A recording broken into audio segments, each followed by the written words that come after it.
I moved to Scalpy in 84, something like that. And I'd left a really well-paid job down in the north of England, and my wife at the time was the same, you know. Now, she'd been made redundant. She kind of really liked her work. And to be honest, I think if she hadn't been made redundant, I wouldn't have moved, you know, because she really loved her work. Me, I was really good at my work, but I hated it, you know. I just spent all my spare time and wages and money around the west coast of Scotland diving. And so I took this job. It was a box number in the Fishing Tide down in England, you know, sent them. And I saw this job advertised, and it said long hours, hard work, west coast of Scotland, accommodation provided. I thought, I'll give it a shot, you know. Anyway, I got the reply back, and it was on Scalpy, and I got the reply back just as we were actually just before Easter, and I was going to visit the Isle of Mull anyway, so just called in up here, and anyway, I got the job, you know, and within a couple of weeks sold everything, you know, put the house on the market, because I'd paid my mortgage by the time I was 29, and just moved, never looked back, really enjoyed it, you know. And so that was fine, but the wage was only about £40 a week. Well, I'd been earning, just, you know, when my wife was working, we were earning 10 times that, you know. But like I said, the mortgage was paid, the accommodation was free. But then when the poll tax came in, it kind of was a big chunk of my wage, you know. So I thought, fuck it. And I'd been there for 4 years then, you know. And we'd had all this money sat in the bank from the house sale. And I thought, fuck it, we'll go on. And I'd spent a lot of time diving around here for clams. And I'd always looked at the... You can't see it from here, but the schoolhouse, you know, looks amazing from the sea. This end of the island's completely different, you know, especially this bit with all the trees. So the house came up on the market, the one next door, you know, the one that I lived in. And in the end, we just... it was... I think it was on the market at... offers over 22,000 or something, and that was the house, the croft, and a half share in the common grazing, you know. And I didn't actually have much more money than that, you know. Probably only had about 24,000. So I put a bid on the house, you know, on the whole lot, the croft and everything. Right at the very last moment, I spoke to a friend of mine, still a good friend of mine down in England, you know, and I said to him, I've just seen this place, you know, and look, it's a dream come true, and it's just lovely, and I was raving about it. I said, it's advertised at 20, whatever it was, and I've just put a bid on it, whatever, I can't even remember now, you know. I says, look, my advice to you is, mate, I said, put more money on it. I said, it's not worth any more money. I said, it doesn't matter what it's worth to you. And you probably kick yourself if you miss it. Well, I took his advice, and the closing date and time was midday, and at 11 o'clock I got my solicitor to fax a higher offer through, and it absolutely skint me, you know, and we just got it by a couple of £100, you know. So that was 1989. So when I moved here, of course, you're not entitled to any benefits or fuck all, because I'd left my job voluntarily and I had any money, you know. But luckily I had a boat, and I was reasonable at clam diving, so I made a living for that. And then I kind of moved sideways into fishing for crab and lobster, and I got a bigger boat and with a few sheep and one thing and another. It was great. Never had any money, right, you know. But used to cut hay, you know, and had goats as well for a while. But that was it, really. I just kind of got stuck here.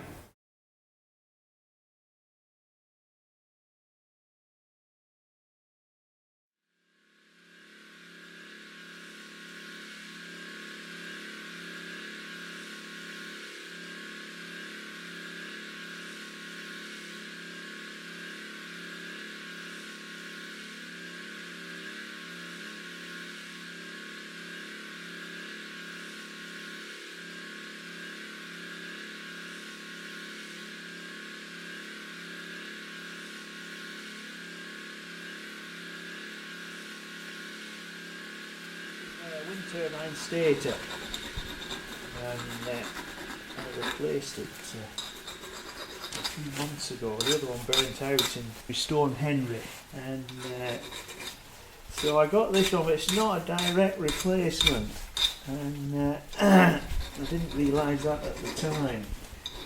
And, so when I fitted it, it sort of didn't line up quite correctly. The later ones are sort of adjustable, so mine didn't have these nuts on, and it just relied on sitting on the frame of the turbine. This type doesn't. It needs to be adjusted. So that's what I'm doing now. I should have done when I fitted it. But anyway, I had to cut holes in the frame to make it fit.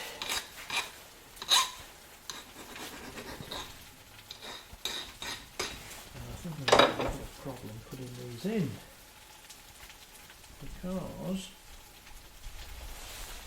these stick out further than this. And I don't think they're going to go in. I might be able to squeeze it in, but I don't think so, in which case I'm going to have to fit them afterwards, which is really, really difficult, because this goes on to a set of magnets, and all the time it's trying very, very hard to do this, and they're very, very powerful magnets. So be careful with your fingers, you know. So the threads are damaged on this one. That's all good.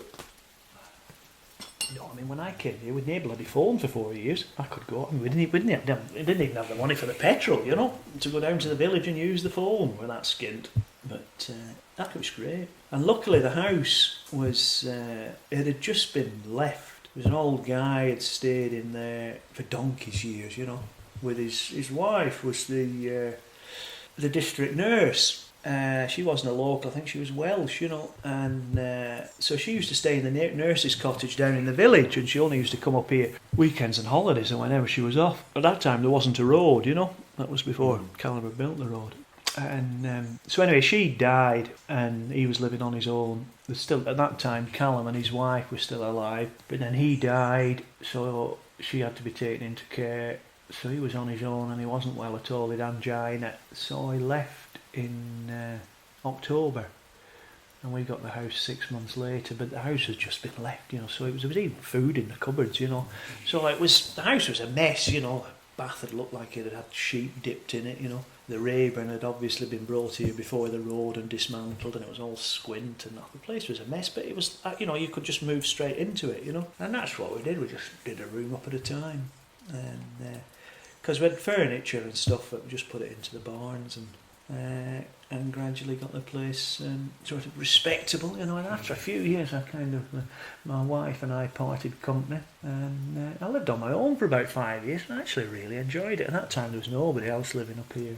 I don't mind the solitude at all, you know. And there was no internet or bugger all in those days, mobile phones. So just used to read a lot and write a lot of letters, you know. There was a spell there. There used to be a fish farm in the loch. I had a spell at managing that. I worked on that for a year or two, that was good. But then the company got taken over by a multinational company, and I hated it. So I went back fishing, which is basically what I've done most of the time I've been here, you know. And I've been fortunate, not having to go far to do it, you know. But then I sort of fell into another relationship and got married and had a son, and I thought, fuck me, this is a bit irresponsible, this clam diving business, you know. I had a couple of scares. I had one bend where I got airlifted, and then I had a couple of wee niggles that I ignored. But I thought, by then I was in my late 40s, you know. It's not a, you know, it's a young man's game, is clam diving. You've got to be bloody fit, you know. I did 3 dives a day, 6 days a week, 300, you know, every day the weather was in it, you know. And it catches up on you. I'm as deaf as a post, you know. All my joints ache, my back kills me. Yeah, it's not something you're doing you should be doing in your 40s. But then the job came up on the ferry, and I was lucky enough to get it. I've done it, boys. Right, now we need to get this. Oh shit! You ain't going to get that out, am I, boys? The disc. Yeah, it's great, yeah. Oh, love it. No, we're really lucky because we've got two good crews, you know, that get on with each other. You know, each crew in itself's a good team, and each, you know, everybody gets on with their back to back, and you know, we're really fortunate in that respect because you know, a lot of that's, I wouldn't say it's unique, but no, we're very lucky. It's good crack, yeah.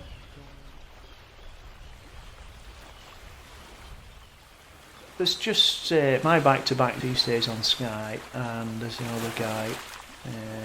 He's from Plockton, but he stays in Glasgow. But no, I think it's just because we're just be the right personalities. I think a lot of it's tight. You know, a lot of the friction comes with football. You know, this big thing between Glasgow Celtic and Glasgow Rangers. You know, it's a Scottish thing. I don't fucking understand it. You know, but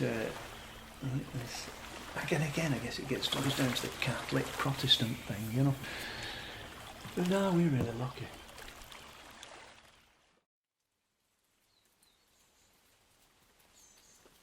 We only moved in December. No, I'd had my eye on this. See, this is an old. This actually was built within a walled garden, and that's one of the reasons we built it here, because we own this bit of land. You know, it's part of the croft. The rest of the land is the common grazing, which we have a half share in, but that belongs to the Department of Agriculture. You know, so we rent that. But this particular bit of land was part of our croft. It used to be known as Donald's Garden. I think that was Calum's grandfather. And the reason they built the garden here was because it gets all the sun that there is. So that's why I wanted to build a house here, you know. Yeah, so I'd always wanted something, that was my goal in life, was to build something that was completely powered by renewable energy, you know. So we did it. It took us about 4 years, right enough, but that's it. So we don't even have a landline here. We're completely off-grid. The only bill we get is the council tax, which is kind of difficult. You know, we discovered that when we went to apply for a self-build mortgage. We didn't need to get a mortgage if we'd have sold the other house, but the house was on market for a couple of years, you know. And in the end, I never intended to get a mortgage, you know. I just wanted to be mortgage free. In the end, it was a case if we didn't get a mortgage, we were going to end up losing our builder, you know. Because it took 4 years to build a bloody house anyway. So we got a mortgage, and of course, the day the mortgage came through, we sold the house, you know. So we'd had to jump through so many fucking hoops to get the mortgage, we just ended up taking it. Yeah, that was one of the problems with no utility bills. You know, we really struggled getting a mortgage because we need bloody utility bills. Bloody unbelievable.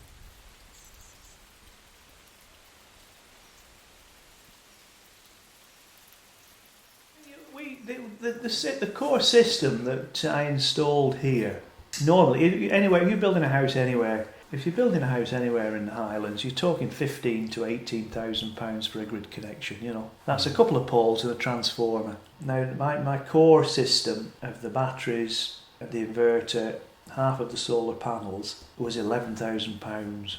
Now, of course, it doubled the size of the panels. The turbine cost me £800. Alright, I probably spent a couple of thousand on it, but it's not something I begrudge, you know. The hydro turbines we already had up and running. We're a lot. Obviously, the only bill we get is the council tax. We haven't had that one yet.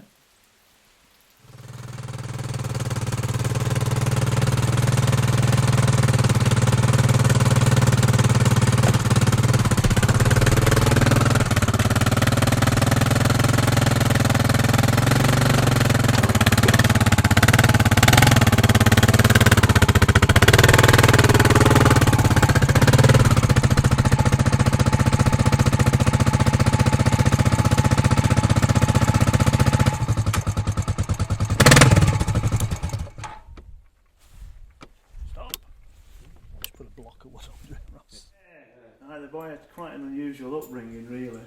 When he was about 18 months old, the barber got the job as, it must have been 15 years ago, right enough, maybe 18 months, 2 years. She got the job as the postie And that was fine because her sister-in-law used to babysit him, you know. And I was out fishing. I had a 24-foot fishing boat, and I used to employ a guy to drive the boat, you know. And I used to go diving, you know. So that was fine. And so she'd been watching him for about 6 weeks, this babysitter. And then she went and got a job.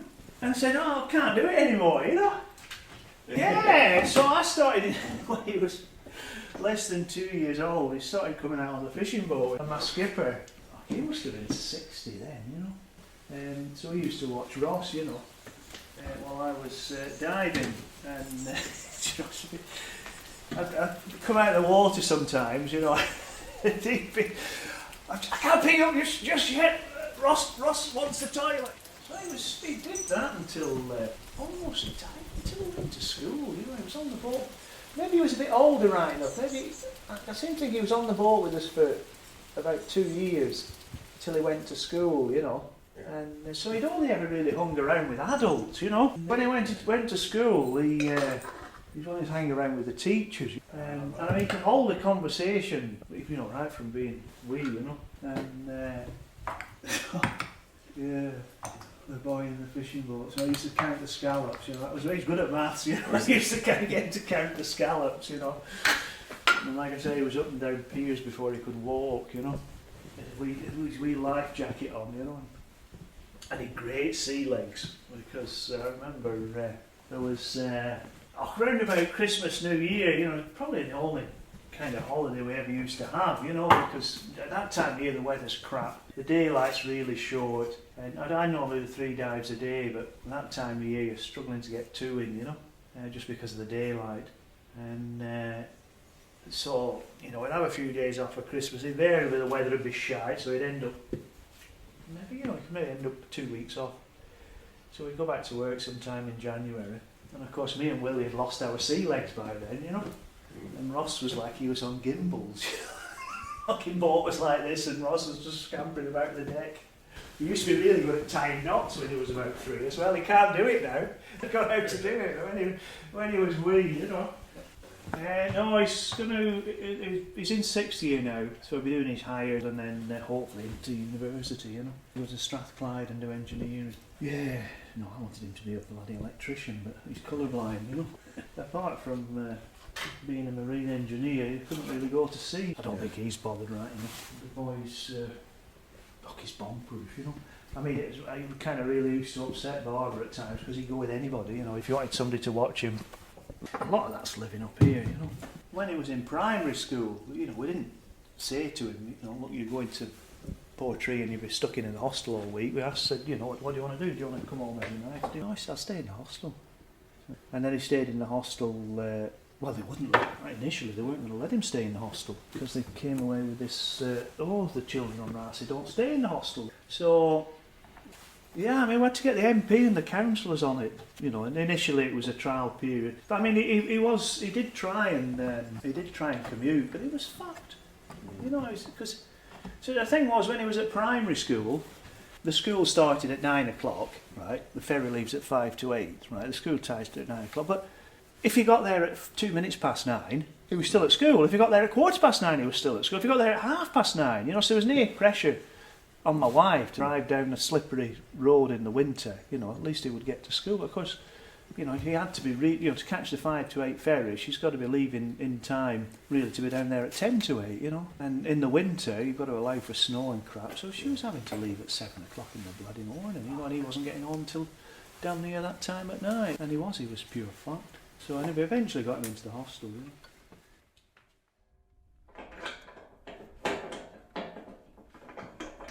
God, man.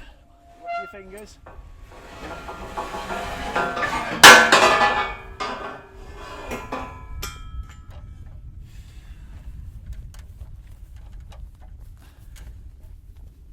We did foster him for quite a while, you know. But it was really good. We used to do respite and short term, you know. Yeah, so we only ever had children for a couple of weeks at the most, you know. So we never saw the really, really worst of them. You know, we're still in touch with some of them, you know. Well, one of them, you know. One boy we had from primary school, and they couldn't do anything with him. They could not do anything with this boy, you know. He'd got held back a year, and apparently he was a fucking nightmare. He'd been expelled from the school, and you know, Barbara spoke to his teacher, and the teacher said he was a handful, and you know, I couldn't cope with him, and blah blah. But well, we had this boy for years, you know, he was as good as gold, honestly.